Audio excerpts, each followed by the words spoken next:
Hello, everybody out there in Radio Land. Y'all are listening to Media Cyphers only on 89.1 WIDR or online at widerfm.org. As always, following thoughts, views, and opinions are not necessarily those of 89.1 WIDR or Western Michigan University, no matter how dope or insightful they may be. So we got a lot of ground to cover on the program today. We've got a full stacked panel here today, joined by my regular recurring co-hosts, Nora and Lawrence. Nora, then Lawrence, tell us how you're doing today. Hello, hello. What up? What up, folks? Today's been kind of a long day. You know, my job's been a little wild, and I'm glad to get back to talk to y'all. I haven't talked to y'all in a while. Yeah, we're glad to have you on. And then we're also joined by another special guest. Eduardo is joining us. He's going to be joining us for some of the big debate discussion that we're about to have in a second. Eduardo, thanks for coming on the show. How are you this afternoon? I'm great. Thank you for having me. All right, absolutely. So we're gonna jump right in. So there was a small story. Y'all may have heard of it. This just in over the weekend. Somebody missed again. No, no. So I'm pithily referring to there was another assassination attempt on President Trump, former President Trump, over the weekend, and it's all I started the show that way for a reason, and part of it was um it's almost interesting. The name of the show is Media Ciphers. We analyze the mainstream media, and it's almost interesting in itself that the second assassination attempt has certainly not gotten as much media coverage as the first. And there's not a ton to compare it to in our living memory, but this is unprecedented for a presidential candidate to have assassination attempts happen close to a month apart. Um, and we're also looking at a very kind of similar not MO, but kind of character or type who is being pushed as the primary suspect. So we're gonna unpack this a little bit, but I just thought it was so, like, for comparison, when Reagan was shot back in the 80s, it was part of the news cycle for weeks and weeks and weeks. And while I haven't tuned in to CBS or any of the big news stations, the chatter online is pretty quiet. It's like it happened, and then people were almost ready to move on immediately. And I don't know, that can say a lot of things. That can the general unpopularity of Trump. It also speaks to just how quickly our news cycle um goes. It's like, oh, it's already old news. And we've almost been inoculated to this because it happened just a month ago. Um and also the right-wing media uh um uh ecosphere, or whatever you want to call it.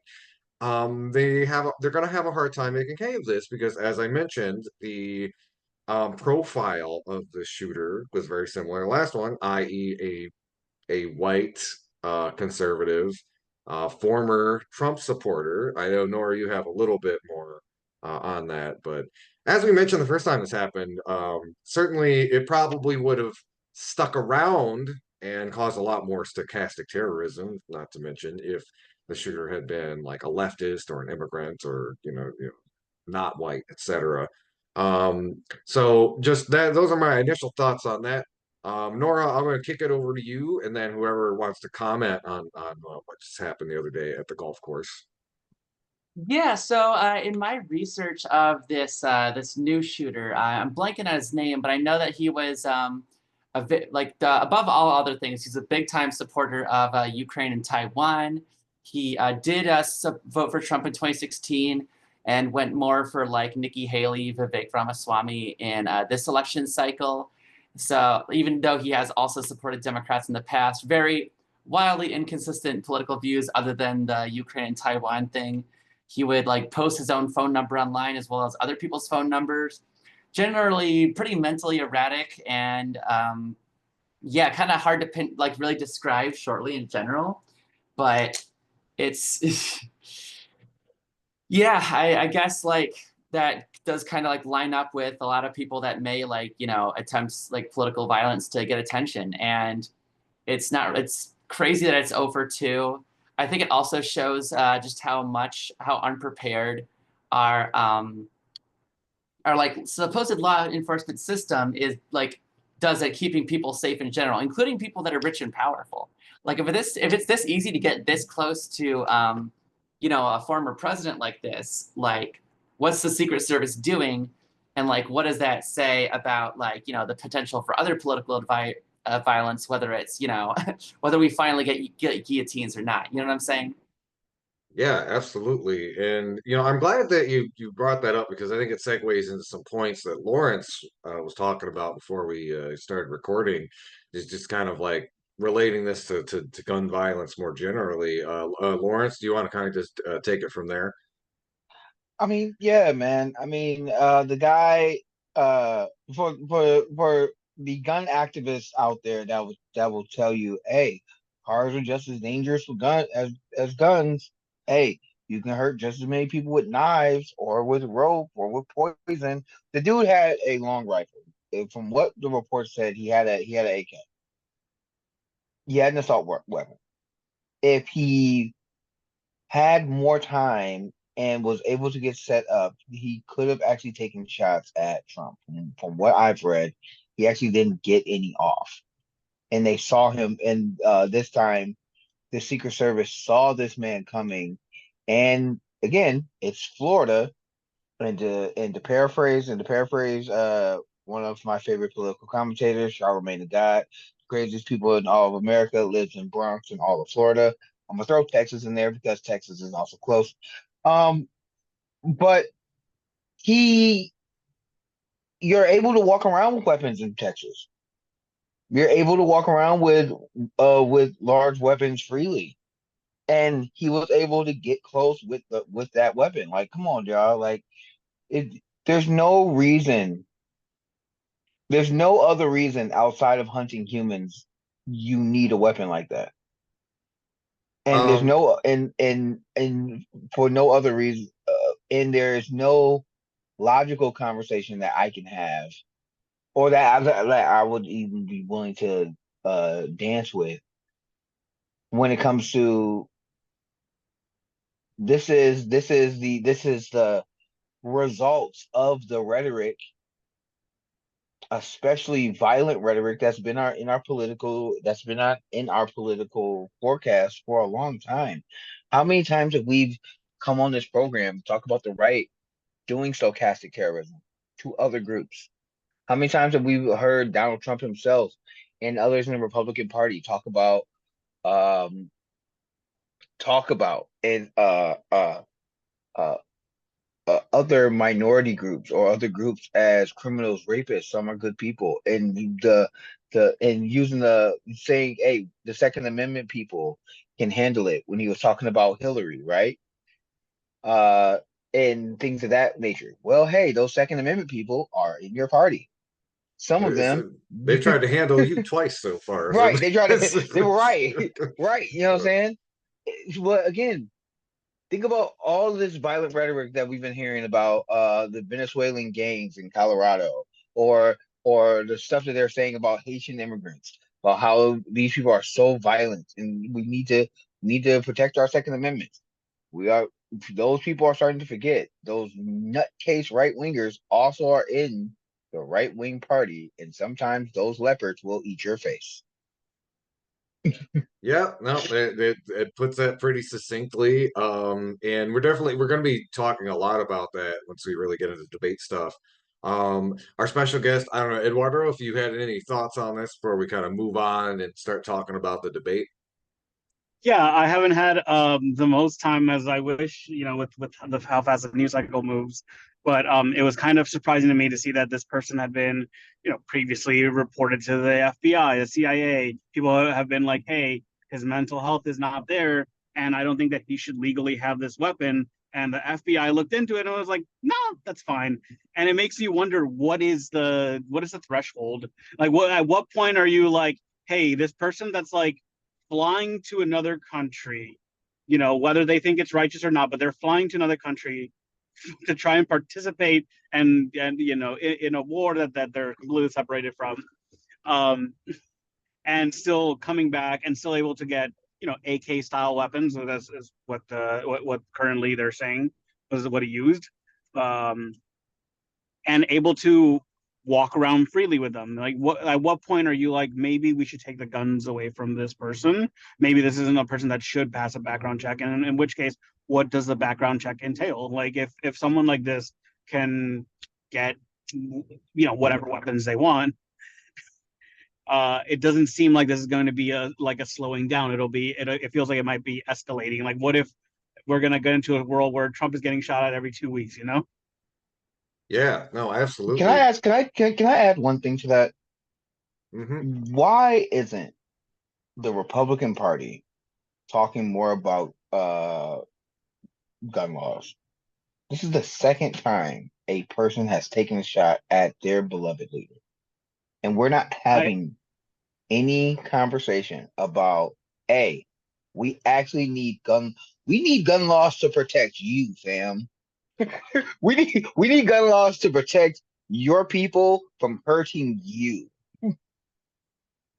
Yeah, you I think was. Oh, go ahead. Sorry. Yeah. No, go I ahead, was sir. I was almost impressed because I immediately after Trump's VP pick, JD Vance got on TV, and it was almost impressive how quickly they moved past it and moved right to somehow this white Trump voter from North Carolina that shot at Trump is the fault of the Haitian migrants. It gave you whiplash. It just it hurt my neck just thinking about the how fast my brain had to switch tracks. Like, wait, whoa, wait, how was this? How is this like some of the most forgotten about people in America's fault? Like, how is none of this has to do anything with that? It's not. If you want to go by the lies that they're telling, it's not in Ohio. It's not a Haitian. It's not a migrant. It's not a Venezuelan. It's not. It was an American raised in North Carolina, a small business owner apparently. It was the most American man you can pick, basically, Mr. All America 2024, and somehow this is a migrant's fault. Well, I mean, I'm glad. I mean, we know this, but for those in the audience who do not know, there have been multiple studies that have shown the Cato Institute, in particular, a right-wing organization, has said immigrants commit less crimes than naturalized citizens. And also, Daryl Johnston, someone um who I interviewed years ago, and we played the interview on this broad podcast where he wrote the memo about the biggest domestic terroristic group in America is right-wing domestic terrorists. And this guy, former Trump supporter, even though he did also donate to the Democrats, he cared more about like Nikki Haley and Rebecca Ramaswamy wanted to harm Trump. It came from that side of defense, the side of defense that says all the time, hey, there's going to be a civil war. Hey, we're not going to certify the election. Remember, it was former police officers, military officials, and the Oath Keepers, and the Boogaloo Boys, and all those right wing authoritarian nut job groups that do political violence that stormed the Capitol. So when you see that it's your side that is constantly talking about violence, political violence, that we saying that democracy doesn't work and that we need a revolution. We need a revolution, and they're talking about a violent one with guns and weaponry. You cannot be surprised when some of those people are like, "Hey, it's a good idea to then act on political violence." If I tell you all the time, if I tell you all the time, "Hey, I'm gonna hit you in your face," Hey, I'm gonna hit you in your face. Keep saying something to me crazy. I'm gonna hit you in your face. Can't be surprised when I cock my hand back and try to hit you in the face.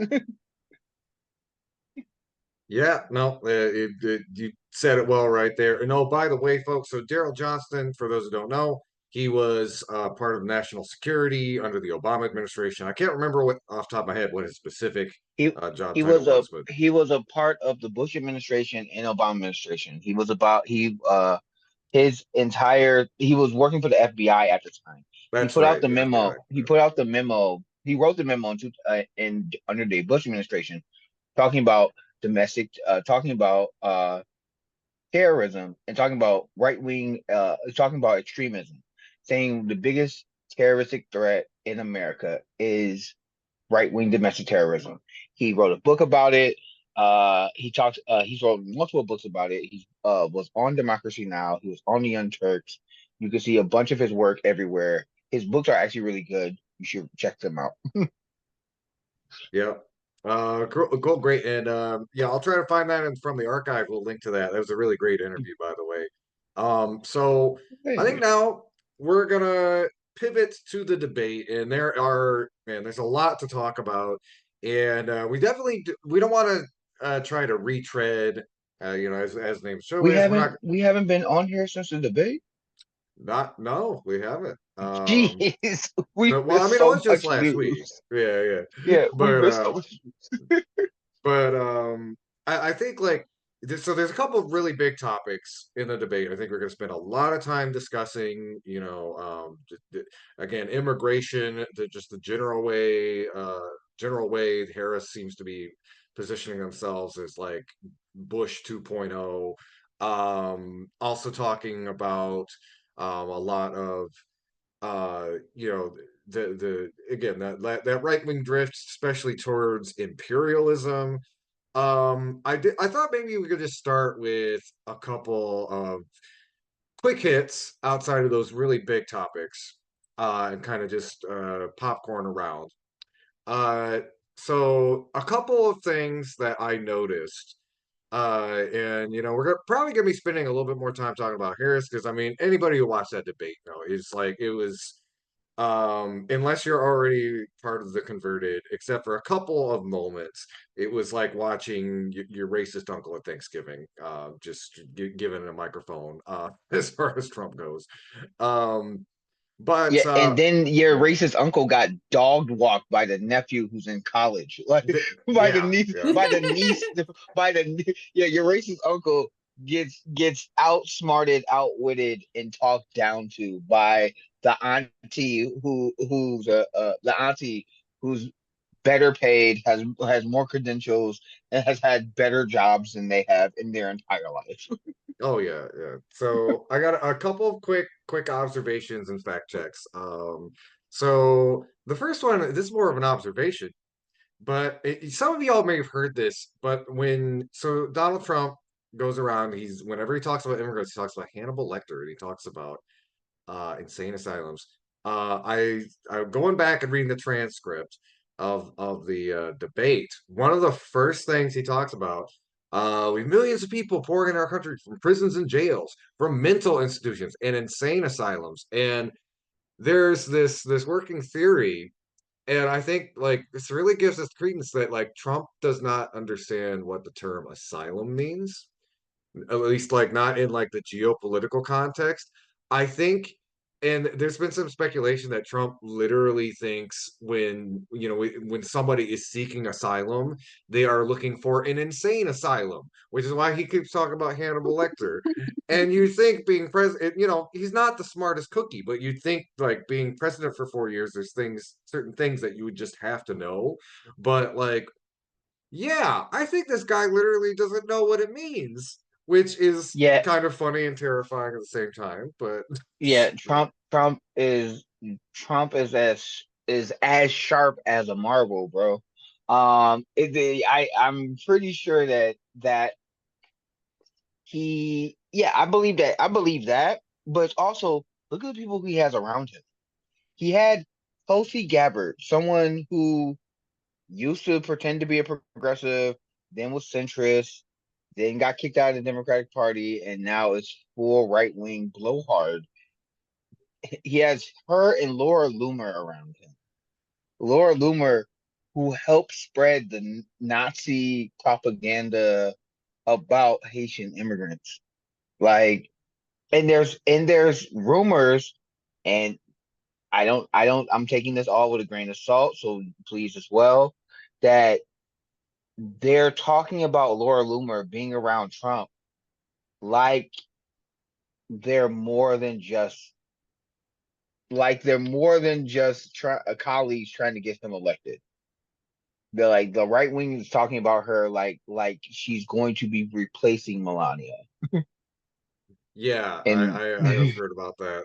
yeah, it is scary times when we are having conversations about this man potentially getting nuclear codes again, and the person that he's talking about isn't his wife. They're not talking about his wife being around him because she hasn't been. She barely spoke about him after he got shot. They're Mhm, talking about a public side piece. mhm. Okay, so like first of all, this is some Game of Thrones stuff, like just straight up. Like this is very very Oh silly man. relationship dynamics with a lot of Yeah. political intrigue and influence involved. And like it actually I will also add that it doesn't surprise me too much that Melania like wasn't it didn't say that much when Trump got shot at the first time, because like she's literally a sugar baby. Like what do you how do you think she's gonna react when her husband just She could she's a have male. died? She was a mail order bride. Like that is not hyperbole. They when they have talked about stories about how Trump met Melania, it was at a party where they had high price escorts, and it was rumored that she was one of them. Yeah. I wonder if that was one of the Epstein parties he went to. You know, lot of Uh, theories around that. I mean, I he's believe it's not even a rumor. I think it's confirmed that she was an escort prior to being involved with Donald Trump. and also we cannot forget the fact that Trump is riding around in one of Epstein's planes. That that's is true. also That's true. right. Like that is all. You know what? We're getting off topic, but the debate. Okay. I just had a couple more things, uh, and then I'll pass it This on to. But yeah, this weekend had me learning way more about the potential of Trump's sex life with Laura Loomer than I'd ever want to know for a yeah, lifetime. I oh don't my want to know. God. Yes. Nobody Uh, wants to know. yeah, man. I think that the one thing about the debate I was happy to say was one thing I was happy to see. I was afraid that she was going to be Kamala from 2016, where Tulsi did knock her out of the first place position. And Kamala does have a lot of word salads when she gets nervous and gets challenged. It's one of the reasons why, like, I was shaky about her taking over after Biden. But that debate, her debate team, they they could not have executed on a better strategy. Um, saying he's going to bring up immigration even when the question's not about immigration, baiting him into doing that very same thing. Talking about how is he presidential, all he does is complain about crowd sizes, and then he took the bait and jumped in it. He jumped headfirst into that trap. Like, Mhm. would we as leftists love to hear more policy, like substantive policy from her? I know I would have, but a lot of the answers wasn't for me. It was for people who were undecided and people who were in the middle. Very much like her DNC speech. Uh, It like really did she, seem tailor-made for that just kind of non-political voter who's just like, I just want a grill. I don't want to have to pay attention to politics. And yeah, I did want to mention like a and couple things just while we're thinking of things that happened well that again I don't think the media is really talking about. 2 points. I think the Democrats have been pretty savvy in a way I did not expect them to be in regards to Project 2025. I thought they were mostly going to ignore it. And, I was even thinking leading into this fall semester, we were going to dedicate an episode to it. But I think it's actually been part of the national conversation enough that we don't necessarily need to do that, which is smart on their end. Just highlight their terrible policies. It's a lot about these just like kind of personality contests and things like that. You weren't really highlighted that, like, yeah, this is terrible policy. And, I know some folks on the left have been critical of that, even being like, "Oh, it shouldn't," this stuff is always happening. And I'm like, you know what? If more people had paid attention to the Powell memo or the Project for a New American Century under Reagan, maybe things would be different if people had been paying this much attention to that stuff. So that is a good, not only from strategic perspective, but I'm glad that more people are paying attention to the terrible really just awful kind of stratagems coming down from places like the Heritage Foundation. And I also something that kind of perked my ears up was the housing plan, the thing where they want to assist first-time home buyers with a $25,000 voucher down payment. And I thought this is also kind of savvy, and it's something that goes back to our episode on the DNC. I was talking about this a little bit, where and I think Juan Gonzalez from Democracy Now! Referred to it as like neoliberal populism, which is the idea that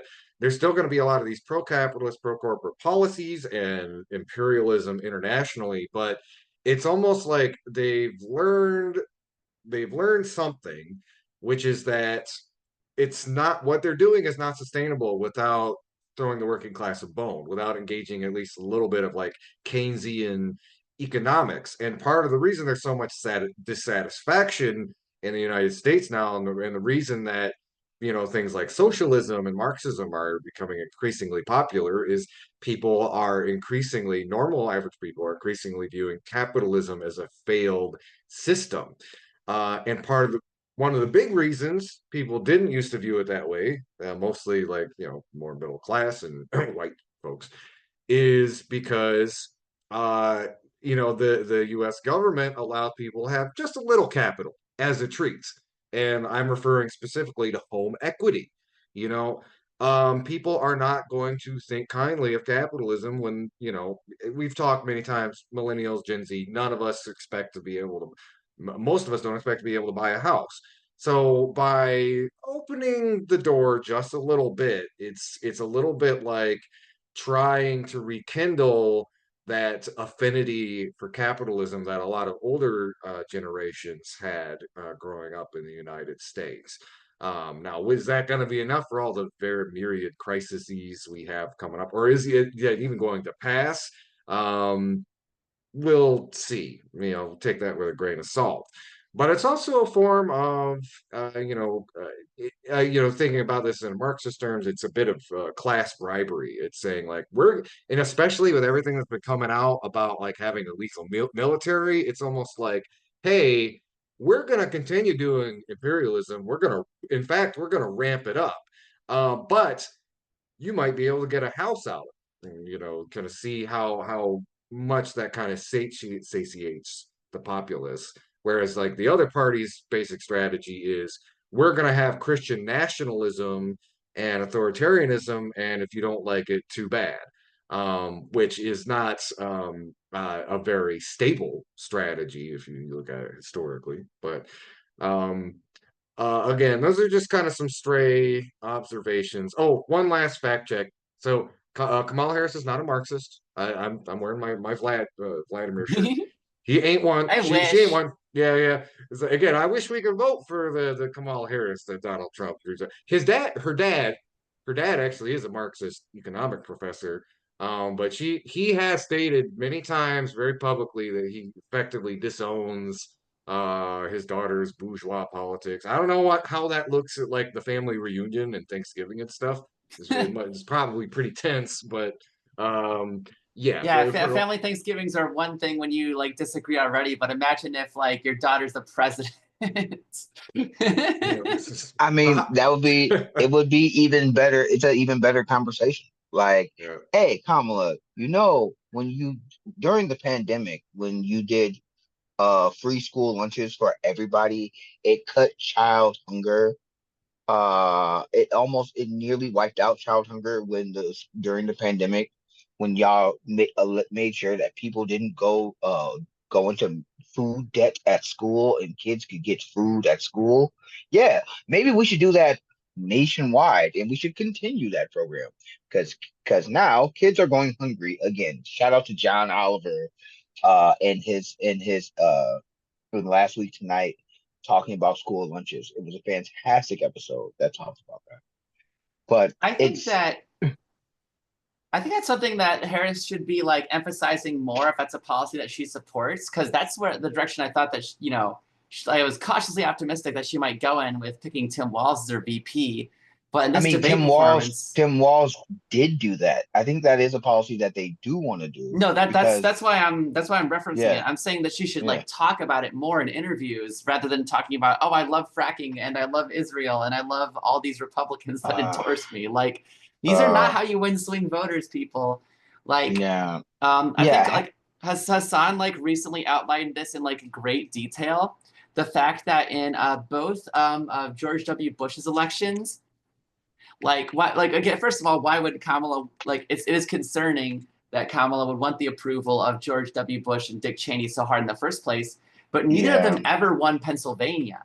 So does she really think that she's going to win this mythical Pennsylvania swing voter by doing this? It doesn't seem likely. And Andy, you did bring up a really great point about Project 2025 and how, like, again, it is like a lot of stuff that Republicans have wanted for decades, and kind of like, like it just seems like kind of like a bit of scaremongering on behalf of establishment Dems. However, again, it is a great thing that people are, it's making people pay attention to what, the Heritage Foundation is trying to accomplish, and these sort of like shady big plans.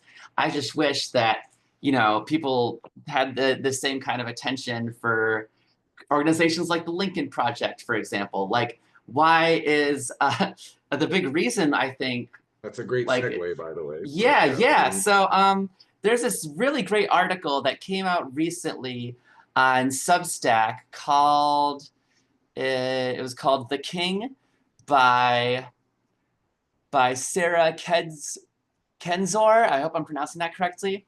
Like, really goes into great detail as to why these are like gonna, really come around to bite the Harris campaign in a really like devastating way, and kind of shows just how bad the federal Democrats will get as a result.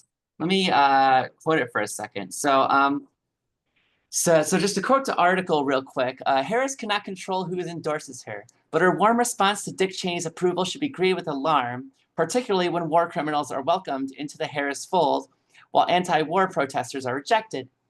It's obvious what happened, even if some are reluctant to cop it. Bush-era Republican operatives, unable to function in the chaos of the MAGA movement, saw an opportunity to remake the Democratic Party, which had been lurching to the right since the 90s, and took it. They left receipts. The conservative Lincoln Project is Harris's fourth biggest donor. Want to add extra emphasis to that aspect. Change in Democratic Party policy is determined by donations, not only by the Lincoln Projects, and then rationalized by the Trump/not Trump binary.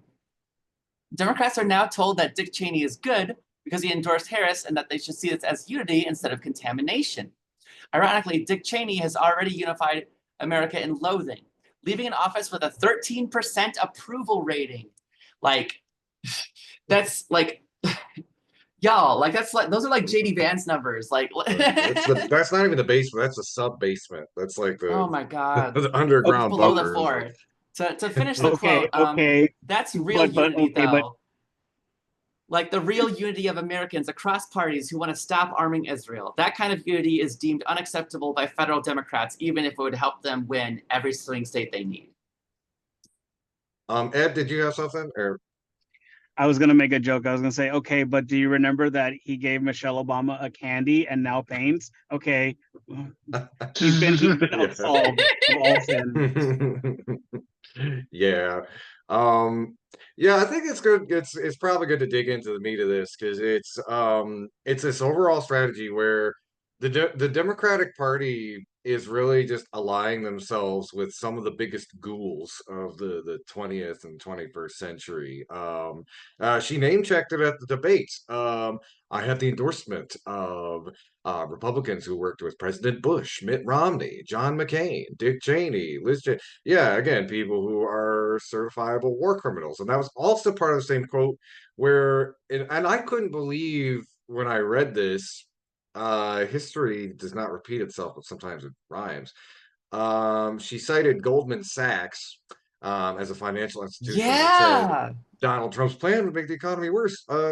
Okay, some of the younger listeners, I don't know if you remember, if you don't remember 2016, a lot of hay was made from both Trump and the progressive left about how Hillary Clinton was being paid to make speeches at Goldman Sachs. It was an albatross around her campaign the entire time. And if you are on national television talking about how your economic plans are more sane, more stable, better than your opponent, you don't cite a capitalist entity that everybody except for rich people loathes. They're like, you could many better ways to again, most average Americans, they don't care what Goldman Sachs says about the economy. As a fact, they probably do not. I mean, they don't trust what Goldman Sachs has to say. What does organized labor have to say about the economy? That might be a little bit some more you want to bring up. What about your union endorsements and all that other stuff? But yeah, it's kind of like this centrist thing where it's like I've got a couple of unions and I also have these financial institutions. It's this miscalculation that's like it's like radical centrism. You think you're going to appeal to both sides by like citing these elite institutions that even like the Trump supporters hate. It's yeah, radical centrism is probably the bet that I kind of thought of that term because again, you're allying yourself with people who like in real politics to the most average Americans are pariahs, are people that fundamentally the working class loathes, and hitching your wagon to these people in a way to say like, oh, see, everybody wants normal again. Like that's going to turn voters off. It is not going to do whatever you and your consultants think it's going to do.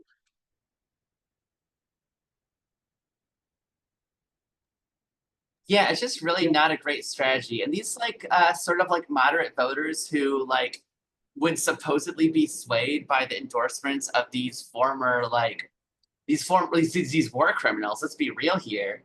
These war criminals and like ruling class acolytes. Like that's not how you're going to win them over. You need to win them over again by addressing their material conditions, by emphasizing aspects of your platform that like would actually appeal to them.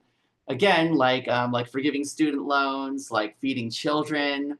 Um, yeah, you mentioned the down payment on the house assistance. I do agree that that is a really good policy, but I feel like it doesn't fully address the needs of the underclass overall because the overwhelming majority of Americans are renters and are rent burdened, meaning that they are very unlikely to be able to, put together a down payment for a house in the first place. Like one thing that you notice during any election year is how much people will talk about the middle class and how little they'll talk about supporting the lower class. And I don't think that that's a coincidence, especially with getting these money from these shady organizations. In fact, I would suspect that like groups like the Lincoln Project, as well as Harris's incredible amount of hubris for the momentum that she got after the switch out, like that could be a big reason why we saw like ICE officers, police officers, anti-choice Republicans on the DNC debate stages, but no Palestinians and no trans people for the first time since 2012. Yeah. I mean, Hmm. yeah, yes, there's a lot from a left wing perspective to be desired for Miss Harris. I mean, getting more centrist and right wing people into the Democratic Party But the populist programs that Tim Walz has done in Minnesota, it seemed like those were the programs that when she kept going back to substance, like actual policies, she was speaking on. Will she actually pass those things? We never know until they get a majority in the House and in the Senate, and they actually try to do the actual policies that he passed. So yes, I do have hope. Maybe it's because I'm a hopeless optimistic, but I do have hope that the VP and others will drag Kamala and the other centrists in our party kicking and screaming to the left on a number of policies, the housing policy, expanding Medicare, expanding Obamacare, right? Trying hopefully getting us to a public option at the very least, right? There's a number of policies like that that she was talking about. But I have to go back to the debate on not just her being more competent than Joe Biden in that first debate, like it was night and day, but Trump was the one that looked old and senile. I think in the first debate with Trump and Biden, they're both old and senile. It's just Biden was worse. Now, having Kamala actually sound like a normal human being who actually has thoughts and ideas, and then you have someone who wants power just for power's sake to tell the American people, I have a concept of a plan. When was like talking about Medicare, he was talking about replacing Obamacare and saying, uh, and Kamala going back to it, like you have 8 years, you have 9 years, you had the years before you became president, you had the years when you were president, and these last four, you had 9 years, fam, and all you have is a concept, a concept. You have thoughts and ideas, you have thoughts and prayers. That's all you have. Even that's when you saw Donald Trump, who we have watched on debate stages dominate his opponents, sit there and sulk like like a toddler being told no. He was he was whimpering, he was sulking, he had his head down. He even said during the debate, "Man, I wish it was Joe. I wish he was back in the legislation passing bills." And she jumped on him and said, "Yeah, I bet you wish it was Joe, but you're debating me." Like there were so many moments from a debate standpoint where you could not deny to the point that it's undeniable that she won. That those next days you had all of right wing saying it was 3-on-1. Trump, even after the debate, went into the spin room to try to tell people that he won. That's how you knew he got beat. He got beat so bad that he was like, "Yeah, I went to the spin room to tell people I won. I know I did." And it's like, "Nah, bro, you got spanked badly." Absolutely. I've seen a lot of people joking online that Trump inherited Biden's dementia. Bro, no, And like, I would have wished it's bad. He did a bad job when like even people on Fox News and the Daily Wire were like, "Oh, what do debates matter anyways? What is a debate yeah, really?" Like I would have I wish that Kamala would have been just a little bit more vicious.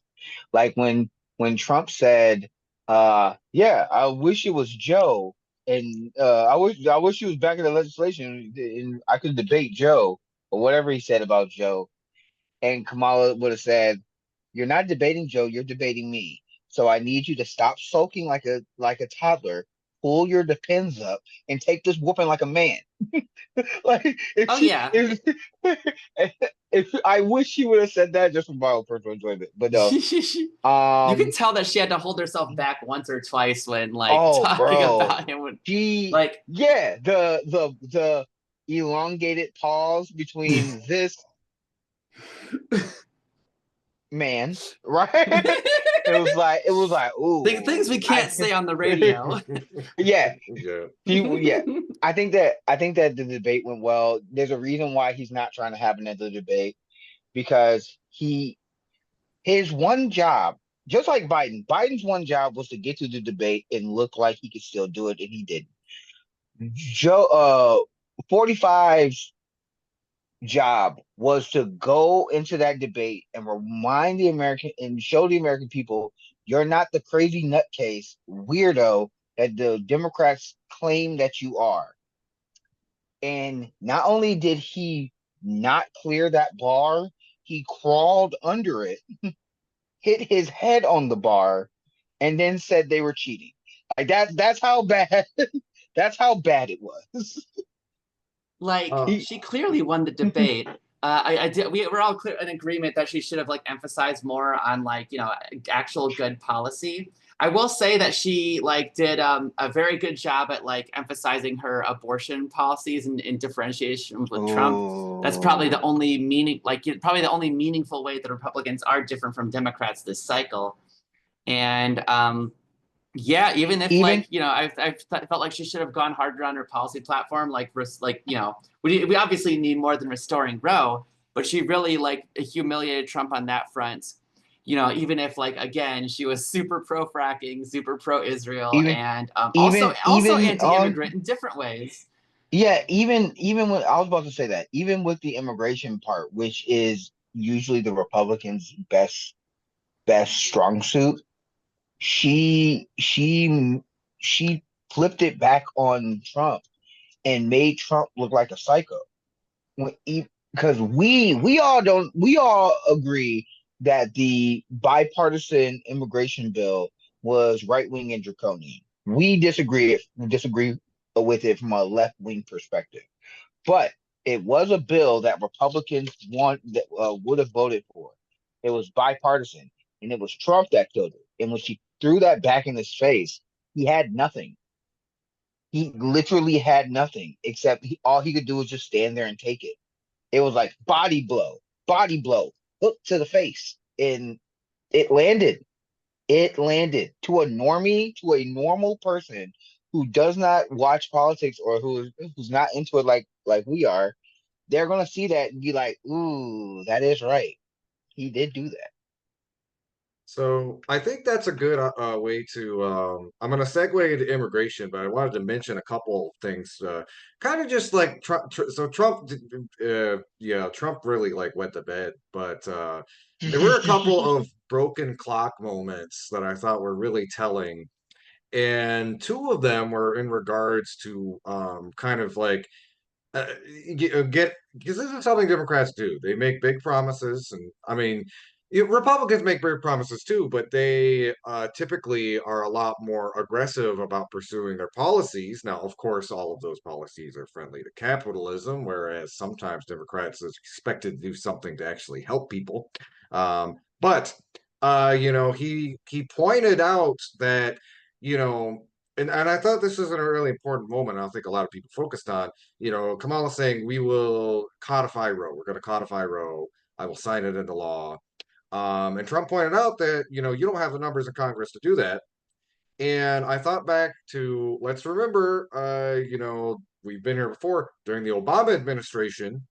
They had the numbers to codify Roe, and they chose not to do it. So there is a big danger. I still feel this like that. Democrats could use this as again something to raise money on, fundraise. Are they actually going to enshrine abortion rights? I think is an open question given some of the history. There's always a Joe Lieberman or a Joe Manchin or a Kristen Sinema to conveniently throw a monkey wrench into things like that. He pointed out a similar point with student loans. Granted, he left out the important piece that it was Republicans all over the country litigating the hell out of it that really kept student loan relief from getting off the ground. But they also, that is one of the big bags that the Biden administration fumbled. And I think, I believe this was in reference to immigration. He said, and this is a really probably the most on point broken clock moment. He basically said, "It's like you just adopted all of my policies, and I should give you a MAGA hat." And I want to by talking about like if anybody coming from a perspective on the left or social justice or even just cares about immigrants generally, watching that was depressing and appalling because you had and granted, we all know what Donald Trump said, and we're going to dive into that in a second. But Harris was also repeating some of the very same lies. We're talking about, we went from, 4 years ago, kids in cages to proudly talking about we need 1,500 more border agents, and how it would have allowed us to stem Yeah. the flow of fentanyl coming to the United States, which again, that's literally they're Mhm. literally repeating false Republican talking points because most fentanyl is smuggled in from Mexico by U.S. citizens. I do want to point out that the debate moderators, while they did fact check a lot of Trump's lies, they did let Harris off the hook for her own lies as well. Like, for example, they didn't counter the fake, like, that fentanyl point that you just pointed out. They didn't counter the fact that like the fact that the mass rapes that Hamas supposedly did to Israeli citizens was completely false. Like, it's been disproven multiple times.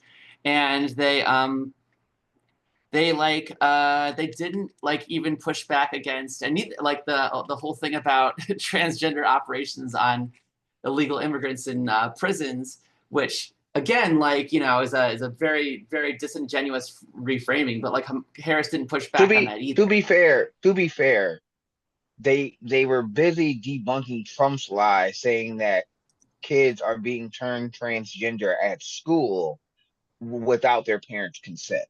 Like that was like I would have, yes, I would have liked them to debunk to also fact check Kamala too. But at the same time, when you're busy debunking the overwhelming number of lies coming from one person, you're like, hey, yo, fam, ain't nobody's kids going to school, getting a sex change operation, and then coming home an entirely different person. Like, what is this? Right. What If that what is happened, I this? would have gone back to school already. Right, like what kind of right, what kind of garbage are we talking about now? Like, But yeah, I don't think like Harris pushed back too hard against the they're eating the dogs and cats, folks. Like yeah. I was it's gonna something the say moderators did, but like there's a Harris really should moderator. have. Yeah, the moderators did, but not as much Harris is what I'm saying. It's like Harris it's was laughing at the time when he did that. He like, and I ain't gonna lie to you, I'd have laughed too. I was like, "Are you kidding me?" Like, if I man. was I mean, I would Harris, have. if I was, I'll admit I did at the time, but like it's not so funny anymore after seeing what's yeah, happening in Springfield, Ohio. Like, yeah. man, If Yeah. that's just depressing. if if I was Harris, if I was Harris, and I would heard him say that, I would have said, if again, this is my own thing. I would have said, I'm not even going to dignify what he just said, America, and I would have looked right into the camera. I would have said, America, how does it feel that the Republican Party has spent more time talking about crowd sizes and cats and dogs than they've had talking about a healthcare plan that will save you money? Does that make you feel good? Does that help you sleep at night? Is that going to save you money? No. This nutcase is all what the Republican Party represent. Did you hear what he just said? Did you? Y'all, he really believes it. Like, what are we talking about here? America, please do better. Please do better. You don't have to like me, but we can do better. Just wanted to respond quickly to what Nora said. If you don't know, the aftermath of the debate is the Trump's crazies have basically descended on Springfield. Sometimes Yeah, literally, sometimes figuratively. There have been bomb threats called in, harassment of citizens in Springfield. In the show notes, there's a charity or not a charity, an organization that helps Haitian immigrants in Springfield. We're gonna link to that in the show notes. The Oh, we're community, going to talk about that. We're going to talk about that yeah, story because that story needs to have some actual real world conversation around it. But yeah, I think if it's the most important. go Oh, go sorry. ahead. I think it's important too to like think of like Trump explicitly name checked Haitians and Venezuelans in the course of this debate, and there's a very important imperial context that both candidates left out by omission. And one is of course we're not going to do a whole history of Haiti, but so as listeners, you might know it was the first independent Black uh, republic. It was the result of a slave revolt close to 100 years. The U.S. government did a coup down there about 100 years ago, and ever since it has been just kind of tossed around by different capitalist and colonial interests. The fact Oh, that wait. there's Haiti was the first colony, the first slave rebellion to win their independence, and that was against the French, if yeah, I remember correctly. yes, yeah, and ever since then I've been tossed around, and like the fact that there's Haitian migrants in the first place is a direct result of the colonialism that the people of Haiti have had to endure for having the temerity to overthrow their enslavers, and a lot of those And racist and tropes. also and also, they're not illegally here. I know that there's people like Sagar and Jetty from Breaking Points and Tucker Carlson, a lot of people from Fox News. I want to remind everybody that after the earthquake, we gave asylum to Haitian immigrants. After that, and the violence that grew up in their country because their president was assassinated, people who were fleeing that country that wanted to come to America, they one, it's illegal to deny people asylum when they're fleeing violent countries. But two, we made an additional exception. America did for Haitian immigrants. So when you hear like people like right wingers talk about they're illegal immigrants or that they're illegally here. No, they're not. That is factually incorrect. That is factually incorrect from from a program that our government passed, and also and also the town that they are in has helped their presence in that town has helped revitalize that town. It helped bring that town back to life. There are many cities in the Midwest, in the industrial Midwest, that has been ravaged, that has been shrinking because the population has moved somewhere else. And those cities, those factories, the grocery stores, the churches, the The roads and bridges, industrialization, yeah. yes, the industrialization of those places have been drying up. And it is the immigrant population, Haitian and or otherwise, that has come to this country that has brought new life into those communities.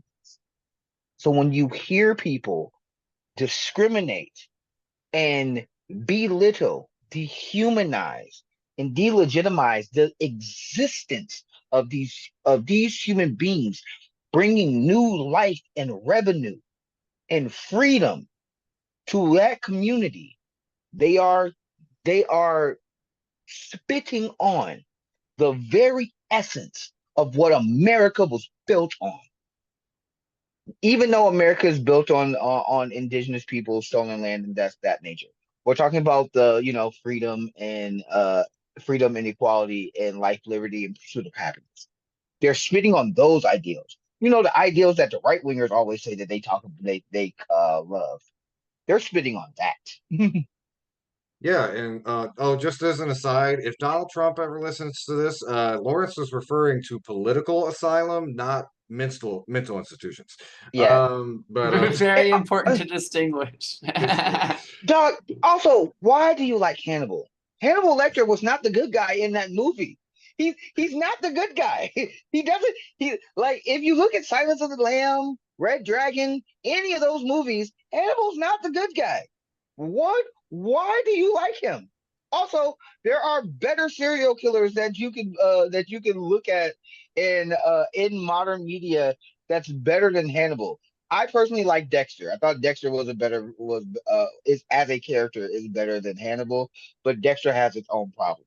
You know. So yeah, just like there's a deep, long history of colonialism, and also talk, Donald Trump invoked Venezuelans, and also again what didn't happen in Aurora. If you listened to our show last week, I commented on that. It was literally a lie made up by a landlord to get out of Yeah, that upkeeping the too. property.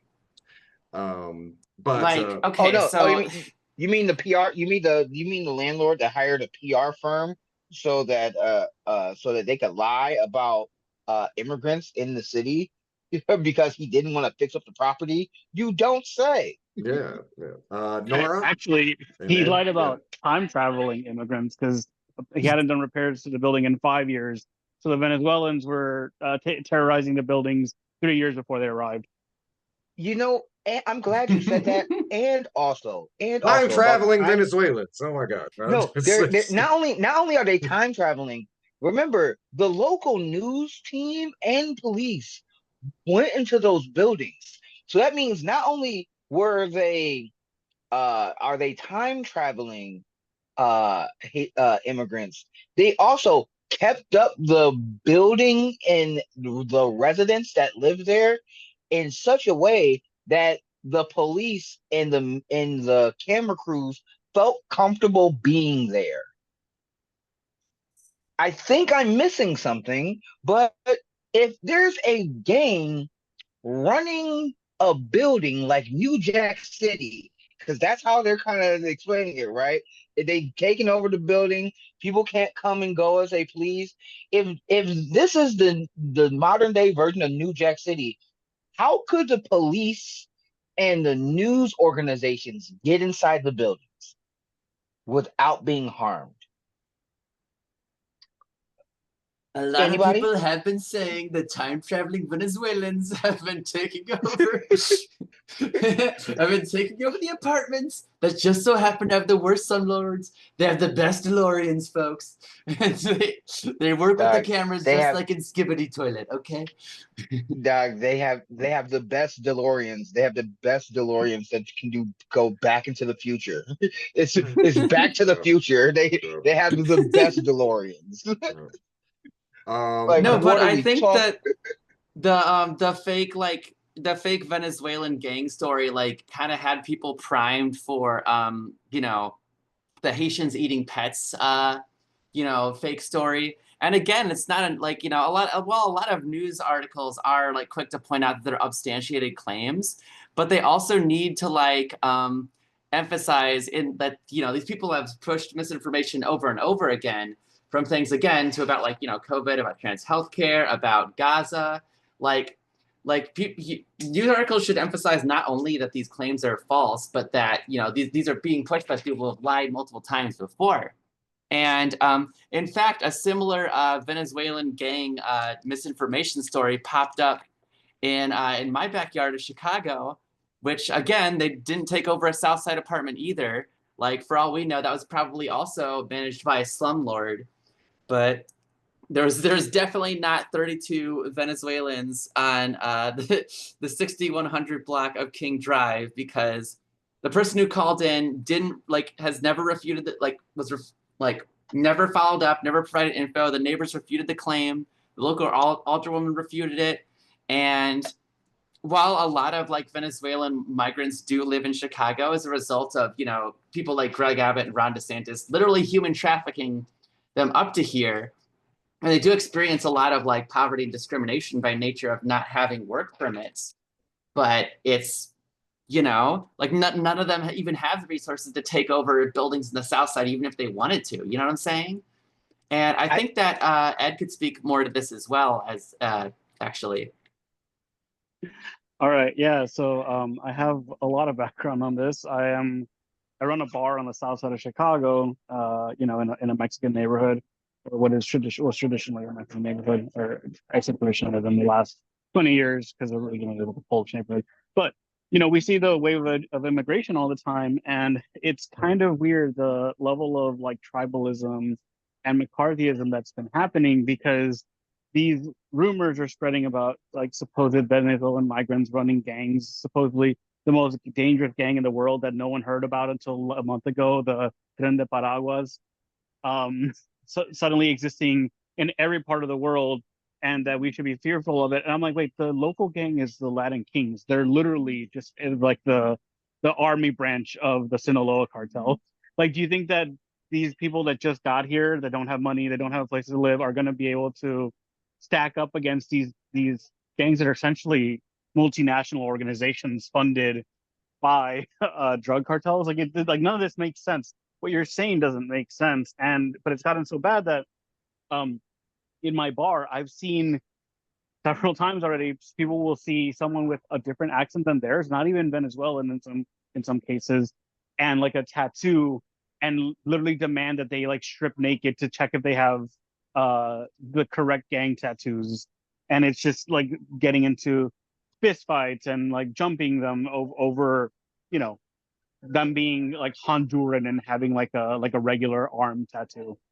And it's, I don't know, it feels like an expansion of what we see out of Bukele and stuff like that, where be able to paint with a broad brush that everyone that looks a certain way and talks a certain way, even within communities that do also speak Spanish, uh, must be some sort of violent criminal that is here to overtake the community. That's Yeah. that is just a result of colonization working its magic in the modern day context. We care more about the flags of the colonizers and the lands that was stolen from our people than the actual people who are being hurt because of the actions of our government and its actions in those countries, right? Like Yeah, like I find it ridiculous when you think about, because again, the framing that the Republicans like to use is that they're talking about this story, which JD Vance has literally went on record and said that they made up this story. They know that this story is a lie that was created by a literal neo-Nazi group. But the idea that they're bringing up this story to talk about the desperation of the average American, if you take what they're saying at face value, right? That what the Republicans are bringing these things up to bring awareness to the plight of the average American. What policies have they actually brought forth that would help the average American? Don't worry, I'll wait. Can we saw the Republican National Convention. We've seen Donald Trump debate. You've seen JD Vance on all the Sunday shows. Can you name two, three policies that would actually help out the average American outside of immigrants are bad? Drill, baby, drill. We're going to give better tax cuts. If you can't, then if you cannot and you have seen it, but you listen to those stories and think that those stories are happening, and again, I'm not saying that crime isn't happening. I'm not saying gang violence isn't happening. This is America. We have created gangs before. We have created some of the world's most dangerous ones, right? But if this but to fearmonger about immigrants who are just trying to live their lives and trying to say that they're hurting the average American while not putting a single policy, not one policy, to describe how you're going to make it better is extraordinary gaslighting. Extraordinary. yeah. Um, I think I'm glad that you mentioned that these gangs are the ones that do exist are literally American cases. Both Latin Kings and MS-13 were not born in the countries they're from. They were born in American prisons due to the American incarceration system. Absolutely. And Eduardo, I don't know if you want to respond to this, but it's something that we always just bring back up on the show, and it's obviously something that Trump and Harris didn't mention is, the reason, much like, what we're talking about, why Haitians have to migrate, Venezuelan migration is largely a result of the crippling sanctions that the U.S. government has had on that country for close to a decade and some change. And even before that, a lot of the regular neo-colonialism that again, Chavez and some other were trying to really push back against. But I don't know, is how much of a sense of there in the community too about like how much like the US government is directly responsible for that migration. It's something that again, if you watch every debate, you watch US corporate media, none of them will point that out. And certainly Kamala Harris and Donald Trump aren't about to. Oh yeah, no, I know about this very well because I'm Nicaraguan and my family is here because the CIA was destroying all of Nicaragua, and as a small little restitution and a way to get migrating Nicaraguans, Venezuelans, and Cubans on the side, Ronald Reagan offered amnesty. It was the only time Republicans have ever offered amnesty. And then as soon as there's a joke that like as among us that as soon as Nicaraguans, Venezuelans, or Cubans get here, they swear they're white people.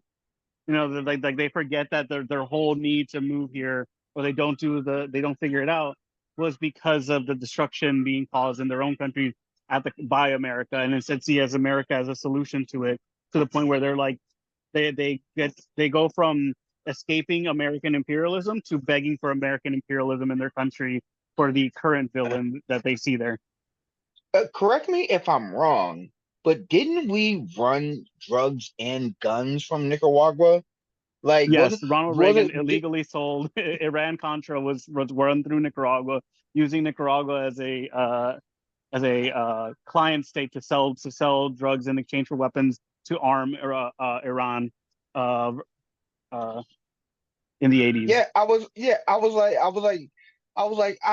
like, that was Escobar, right? Like that was Escobar, if I remember correctly. I believe so. Yes. Yeah, because the amount of movies and shows that I have watched in my youth to understand to understand the drug game always goes back to how internationally we screwed over so many countries just to make some extra money. There's a book I think called Diary of an Economic Hitman, how we talk about how we also destroyed a lot of Central American countries because of Chiquita bananas, and we wanted to keep the prices low in those countries, and we literally invaded and overturned their governments. Yeah, So yeah, that's a seminal book, folks. I'm gonna link to that in the show notes. What is it? Confessions of an Economic Hitman. But we if you also want to know how also neocolonialism works, that is yeah, first stop. But we also need to link in the show notes the NBC video talking about the Haitians in that city, and also the I think it was Wood TV8 Wood report on Colorado debunking that story. We should also link those in the show notes as well. yeah, absolutely. I think that's actually a good segue. We've been saying the imperialism word a lot, and I did want to talk about, the debate didn't focus a ton on foreign policy, but what did was very telling. Especially, you know, uh, the exchanges about Gaza, about Ukraine, and also just like some of the things that Harris offhandedly said and mentioned, where we're talking. We mentioned this a lot in our coverage of the Democratic convention, but doubling down on like the most lethal fighting force in the world, and talking about again, she was a little bit more hawkish even about what's going on in Ukraine than Trump was, which is going to play well with certain voters. Um, and something that, again, we are seeing a much more overtly hawkish Democratic Party than we saw even in 2020. And I've even argued 2016. This seems a lot like the kind of hawkishness of Hillary Clinton, but it's out in the open now. And I think like after 8 years of Trump being part of the national conversation, it's almost like they feel they can get away with kind of like openly imperial rhetoric. Like some things that stood out to me, and this is maybe more of a minor one, but like, talking about she to quote Harris, she said, "There's not one member of the United States military who was in active duty in a combat zone, any war zone around the world, the first time in a century." So it reminds me if like, take that, add in probably talking about the Dick Cheney endorsement. This is an imperialism that's trying to like merge some of the worst parts of the Bush and Obama administrations. Like that reminded me immediately of the drone strategy, which was to say, less boots on the ground, less soldiers, coming home dead, and that also helps make imperialism less visible to a lot of average Americans. And everything else she said from the DNC forward has been very explicit about just ratcheting that up. Um, Another thing I found concerning, and this is kind of a side note, but kind of not. She said, like, says, we're going to focus on investing in American-based technology so that we win the race on AI and quantum computing. Now, this we haven't followed this story a ton. Democracy Now has done some good coverage of this, but there's been a lot of experts on artificial intelligence who have described this new 21st century arms race as an existential threat on par with climate change or nuclear weapons. And the fact that we have the quote unquote normal presidential candidate saying we need to go full hog and develop this as quickly as possible is alarming. Now, I know the average American has, several other apocalypses to think about. So maybe, Skynet or something like that is a little lower on the list.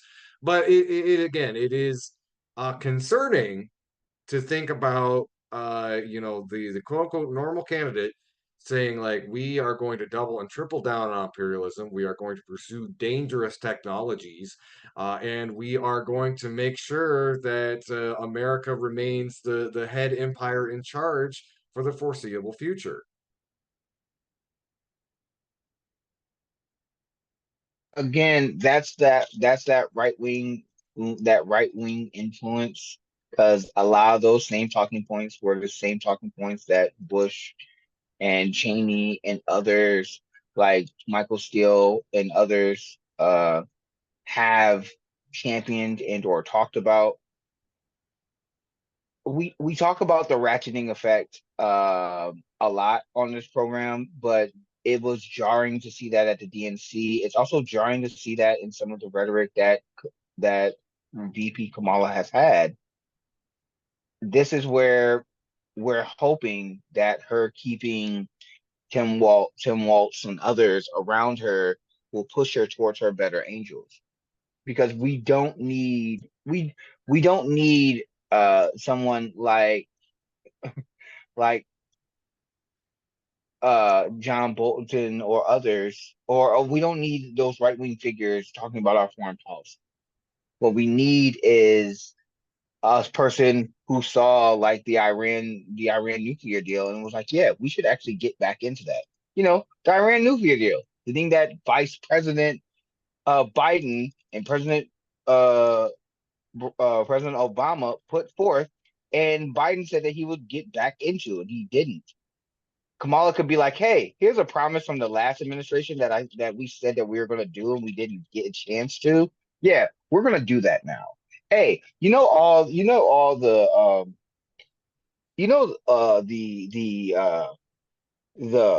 hardening. I feel like I feel like because of her being a woman, her being black, and all these other things that she doesn't talk about, which I am happy that she hasn't been on a lot of the gender identity roles and putting that forward. I feel like she is doubling down on the I'm gonna be tough, guys. Don't worry. I'm gonna be tough. And it's like we don't need you being tough, we need you being smart. Like another thing that comes to mind too is just, yeah, again, a lot of things are just regressing. Yeah. The Cuba. So under Obama, to his credit, he tried to normalize relations with Cuba. Trump reversed that. The Biden administration has not reversed the reversal since then, and we can project that it's probably going to remain the status quo going in the future. And of course, one of the big things, Gaza, when it was brought up, it was basically these two potential figureheads of the U.S. empire talking about who is going to support Israel's genocide more. And it's good and not really bad because like the more Kamala Harris talks about it and the way she's like, I have empathy for Palestine, it's about as hollow as when Republicans say thoughts and prayers to the victims of the mass shooting. And it really just, the more she says it, the more it just highlights that discrepancy between, oh, rhetorically she's better on it than Biden is. It's like, what difference does that make when we're still sending bombs and all the rest? And Trump had like this really funny, like pithy response that like I don't know, it just hit me a certain way. Where he is like darkly funny. He said he accused Harris of like, oh, well, she hates both sides actually, which I don't know if that's his way of trying to triangulate and appeal to Arab voters. Like, see, she doesn't care about you either. She doesn't care about Israel. She doesn't care about him enough or whatever. Um, and No, Muslim voters are actually voting for Joe Stein. If you actually believe yeah, any of the latest polling that's been going on, that's another topic that we do need to talk about. in really But unprecedented numbers too, Oh, because absolutely. yeah, yeah, It yeah, means people, might that's get to actually 5% for once. yeah, yeah. That we talked about the strategy of the Democrat campaign, and there was times when we praised it, and there was times when we criticized it. Kamala not distancing herself away from Biden's administration by saying, hey, on that debate stage when Palestine came up, being like, hey, look, I'm the vice president, but to tell y'all the truth, after and just name a tragedy, after the little girl died in the when she was in the car We're talking about trying to get Hinduja. saved. Yeah. After the little girl passed, trying to get some help. I would have, if she would said something like, if I was president, I would have made an executive decision to stop giving funding and weapons to Israel right then and there. We need a ceasefire. If she would have said that, an overwhelming majority of the uncommitted vote would have gone back to her. Because let's also be very clear.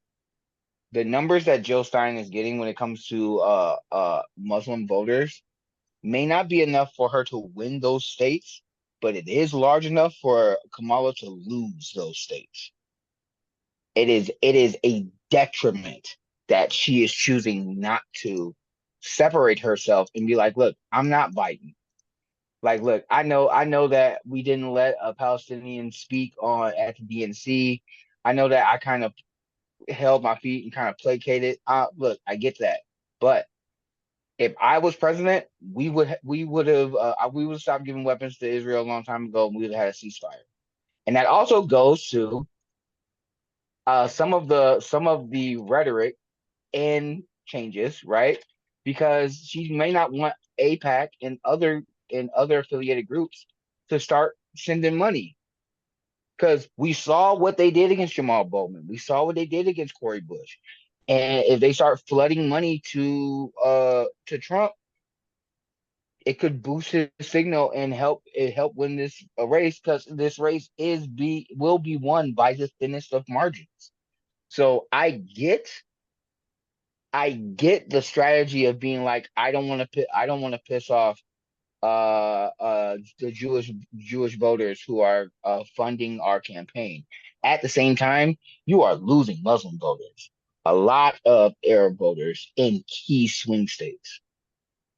I do want to emphasize that in almost every swing state, an arms embargo in Israel would, if Harris genuinely supported it, would cause her to win most of those swing states. At least, like, it's way popular among Democrats. It's way popular among independents.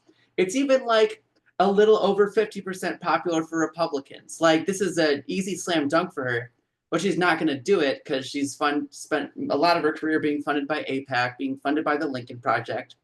And again, like, Kamala Harris is a cop, and U.S. police love collaborating with Israel, which is a big reason why they're so brutal in the first place. Just the other day, the NYPD shot 4 people on a subway station because one guy didn't pay the $3 fare to get on the train. It's messed up. Yeah. The craziest part is that it even included another cop that got shot in that same That setting. too. It's pig on pig violence, Wait, and there's still wait. What is this story? I did not hear this story. Yesterday, someone jumped a turnstile at a New York City subway station, and an on-duty subway cop pulled out his gun and fired at the shooter plus 3 other people. I mean, the fare evader plus 3 other people, and even fare evader sounds ridiculous because it's a public service that, you know, the city should probably not charge for, and it's also a $3 one. Like, $3. A bullet costs more than $3. Like, what are we doing? I do just want to talk about this a little bit. It is wild and it's horrific, but like, this is the result of, like, you know, having a very corrupt and a very authoritarian New York City mayor who is a former police officer, you know, like, continuously like fearmonger about crime in the city where it's not there, and crime and fare evasion in the subway where it's either not there or it's not that big of a deal.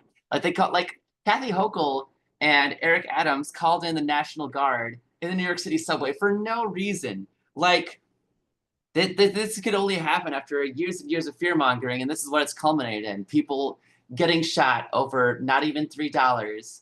And thank God nobody died in that. Not only getting shot, but by the FBI's definition, a on-duty police officer did a mass shooting. That's right. Like, they're like, it's not the Haitians that are a danger to people and animals. It's the police.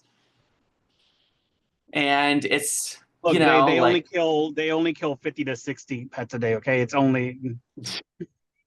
That's a real statistic, folks. But it's like, yeah. So I'm running a little low on time here, but I want to make sure the time we're all together. If there's any other quick points about the debate, or maybe just some quick hits on stories that we didn't get to. I know it's a little bit to pack in, but we do have a few more minutes. I definitely wanted to touch. Okay, go ahead. Okay. I wanted to touch on the debate a little bit. Like, you know, I'm glad that you mentioned the class tradership via the mortgage funding, the housing plan. I think that it's a push to the center from Democrats to establish another, you know, how, you know, the idea of retirement funds and 401ks and pension funds weren't exactly to make sure people had retirement, like we could do that publicly, but the idea was to get people invested in the stock market, invested in the idea of capitalism, and feel like, oh, if you know, Raytheon stock goes up, that's good for me actually, so I should be pro-war because that means my retirement is better funded. Another thing that I want to mention on that was about the abortion thing. It was scary to me to see how much of a focus there was, even from Kamala Harris, on specifically talking about abortion only through the lens of Roe v. Wade, and only mentioning Roe v. Wade as if Roe v. Wade is the maximum possible expression of what we can have as healthcare, as women's healthcare, as women's reproductive rights in America. Like that the status quo that we had, you know, 2-3 years ago is the best possible system, instead of a more robust level of protection for women's reproductive rights, for women's healthcare, and for everyone else's healthcare. The framing of it seemed very odd to me. It seemed like that's they wanted to you know, it's the theory that a lot of leftists have, that the reason why they didn't codify Roe v. Wade is because then they can't run on it. You know, exactly put it back to exactly where it was, so that it can be threatened constantly, so that it can be like, guys, we brought Roe v. Wade back, but we need your help this election cycle, most important election of your lifetimes, because otherwise they might roll back Roe v. Wade again. And it being such a negative story, even for Republicans, that that Donald Trump had to even be wishy-washy himself on what his views on reproductive rights were, and it shows how much of a mistake and how much of an abject failure it was to roll back Roe v. Wade. But even then, talking about it like it's the maximum best possible thing we could do is scary. It's terrifying. It shouldn't be that system. There shouldn't be. Even today, I drove by a fake abortion clinic here in Illinois, and it was like There's a I've few never of them seen one around of those. here.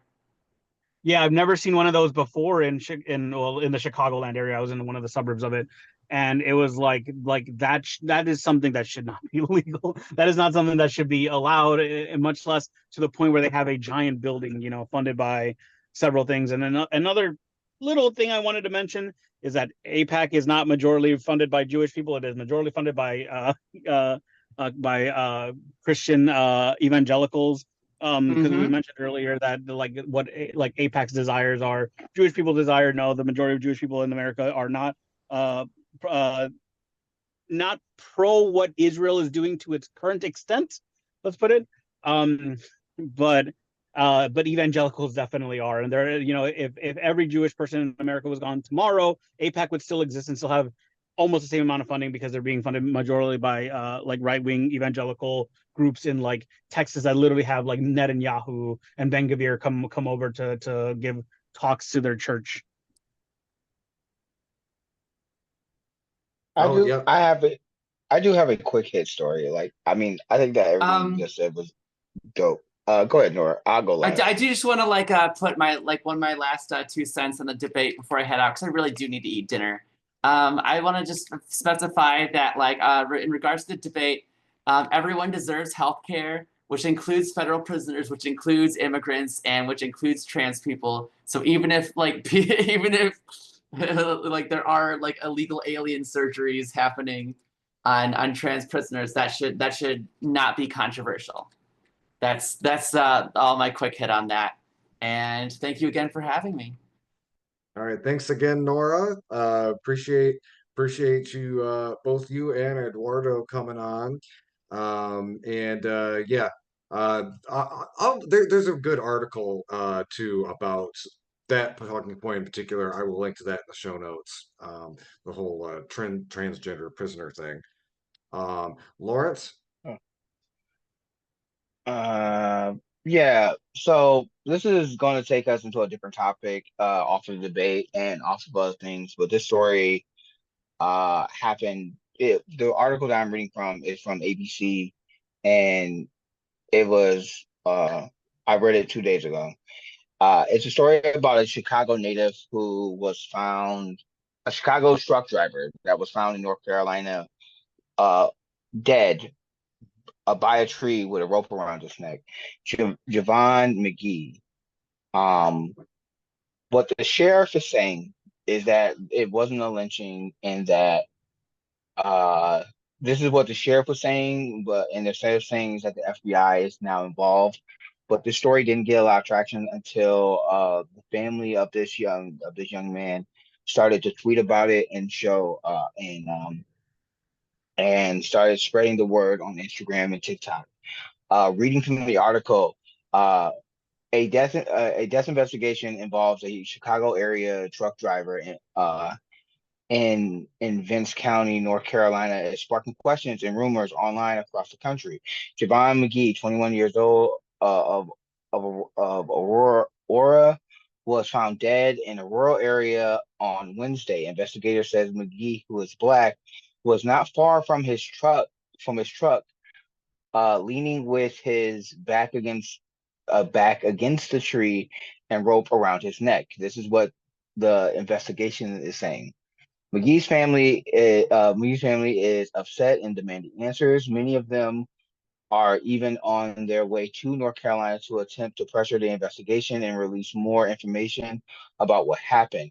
It's a lot of holes in this case, and it's a lot of questions and not enough answers in the case, said family spokesperson Candace Matthews. There's no transparency that's going on in the case.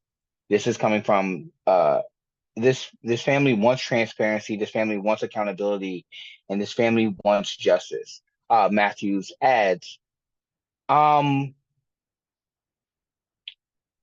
yeah, it's understood that over 1,000 hits on TikTok accusing the sheriff of not being transparent, not providing information to the family, and not and that is not the truth. Uh, is and that is what's sparking a lot of this controversy, because of the history of lynchings in this country. A black man who's doing his job, who's by a truck stop, then ends up dead by a tree with a rope around his neck sounds crazy. It does not sound like a it it sounds like foul play. I'm happy that the FBI is getting involved, but we have to also remember this is North Carolina. North Carolina was a part of the Confederacy. There's a whole long history of black people being lynched and other barbaric things being done to black bodies without accountability. I want to follow up more on this story when we get more development, but there's not enough information that's getting out right Yeah, and I mean, just to link it really quickly to everything we were just talking about, when again, people like Trump are up on the national stage, dehumanizing black people in general. Yeah, and not to mention, I mean, we've all lived these last 8 years, and we've seen the way white supremacist terrorism has really been normalized. And it's not an accident that we're seeing a story like this in the sort of like the national climate or temperature that we currently have. One thing now. I wanted to sorry. Go ahead. All right, yeah. One thing I wanted to mention about it being an actual story, especially with JD Vance's interview today, is that they just admitted that they lied, and uh, as far as right wing media news, they just moved on from it. They're like, okay, yeah, that's fine. You can just lie about it. You can just make up these ridiculously racist, like cartoonishly evil things of people eating cats and dogs, and like Venezuelan migrants taking over whole apartment complexes, and you can just use it as a talking point. But it's okay because supposedly it's pushing the thing you care about. The idea of it is incredibly terrifying because I think it might just be a new strategy for them, realizing the way the news cycle works, realizing the way that internet mass hysteria works, that they are just going to start lying about anything they want. And then, by the time the retraction or the fact checking come through 1, 2 days after, it doesn't matter. You've already galvanized the base. You've already mobilized people. There's already KKK people in Ohio right now. Yeah. Yeah, I think the old additive, the old saying is that uh it takes a lie will circle the globe 10 times before the truth gets out of bed. And we need it's not just that, it's the ramifications of that, right? We talked about in the Olympics, we talked about, for example, in the Olympics weeks ago, of right wingers misgendering a woman, saying that they're trans. And there were stories of black women who were women being identified as trans and then being killed. Some of them were trans, especially in Texas. Some of them were just regular women who the assailant thought was trans. So this rhetoric does have real world implications. So if you are a right winger who thinks that your country is being stolen from you, there's all these different agendas and groups are taking away your privilege, and you're feeling angry and uptight that the country is being snatched away from you. And these people are saying that you should have second amendment remedies and stuff, or you're thinking in that mind state that violence is an answer. It can lead to outcomes And I'm not saying that this is what's happened to this young man in this story, and this young McGee. But being in a rural area in North Carolina, there's a reason why certain rural areas in the South were called sundown towns. They were called sundown towns that if you are a black person, you need to leave that city and that area before sundown. Otherwise, you will not be leaving at all. And I'm not saying that that town in North Carolina is like that. I'm not claiming that. But understanding the history, understanding how we got here, is that plausible that someone did hurt this young man? We don't know. I'm hoping that we get some evidence and get some information. My personal opinion, I think it's likely, because I don't think a truck driver from Chicago is going to go and kill themselves in North Carolina when they're on their job like that. That's illogical to me. Yeah. I guess with that, is there any other thoughts on that story or anything else we talk about before we wrap it up? Hey, look, I'm not gonna tell you who to go and vote for. Uh, um, on next week we're gonna have to talk about people punching left. So the whole AOC, Jill Stein, and us as leftists needs to start building more coalition with other leftist people, so that our so that those who are in power, who agree with us on 60% of the issues or maybe 50% of the issues, will lean more towards us than fighting than leaning towards Republicans. That's a whole other conversation that we need to talk about politics and policy and strategy. That's a whole different thing. I hope that there's justice for this family. I'm praying for that. And we have to keep fighting. All right. And then Eduardo, again, thank you so much for taking time to come on the show with us. Anything else before we wrap up? No. Just saying thank you for inviting me. Thank you for having me. Uh, I don't honestly. I'm at a loss for where to even move forward as a country from here, or even as a outside of just the U.S. as a political movement. Um, but I'm just glad and hopeful that I'm hearing other people that have similar, not just opinions, but desires and empathy for what they want for other people, and are working from a place of compassion, working from a place of wanting to better the material conditions of other people. So it's just refreshing to have this sort of conversation instead of my usual political conversations, which are much more focused around capitalism as a good.